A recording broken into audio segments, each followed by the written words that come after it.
most strategy just isn't measurable. That means that your goals or objectives probably need a little work before you should even bother asking that question, how do you measure that?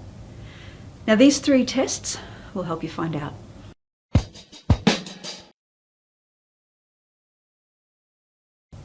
In PuMP, we use a technique called the Measurability Tests, and there are 5 of them that will test and tweak your goal until it becomes measurable.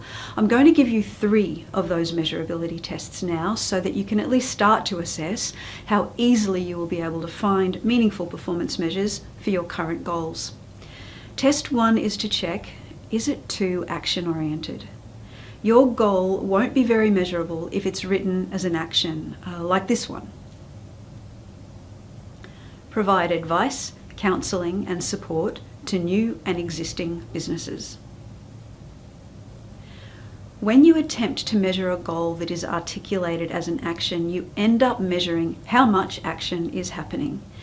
Useful performance measures tell you how much things have improved as a result of your action.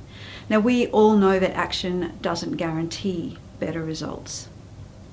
Instead of writing your goals as actions, write the results that you are trying to achieve.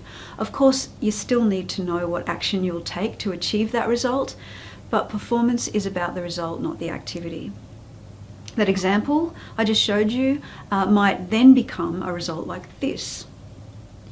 Instead of the action to provide advice, counselling and support to new and existing businesses, the result might be local businesses earn consistent profits sooner through our services.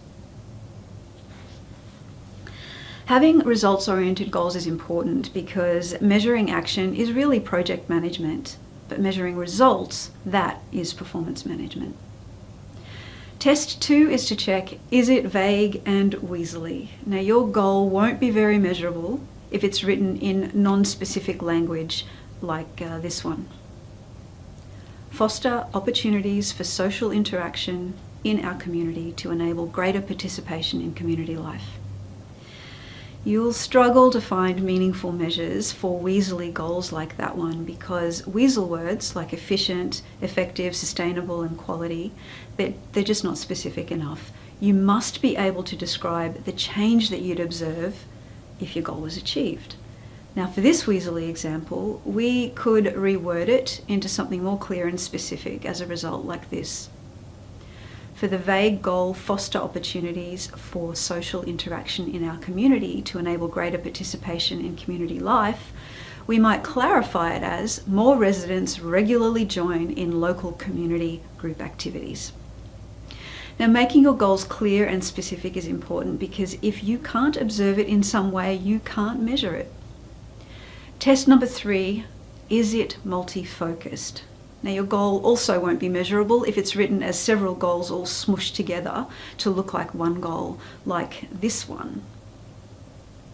Employees are committed, trusted, valued, safe, and accountable. You'll not find one meaningful measure for multi-focus goals that really are about several different performance results. You need to unbundle goals like that into distinctly separate performance results. So for the employee goal, we could unbundle it into these single focus goals. Employees are committed to providing an excellent customer experience. Employees feel trusted to make the right decisions.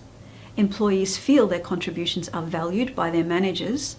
Employees go home safely at the end of each workday. And employees take the lead in using measures to reach their goals. Now, making your goals single-focused is really important because measures are evidence of specific results, and so each unique result needs its own measure. So, take a look at your current strategic goals or your departmental goals or your team goals, and then apply these 3 tests to see how measurable those goals really are. Try and improve the way those goals are articulated so that they're clear and single-focused results. Then consider if the existing measures that you have really are meaningful and what ideas you might have for better measures.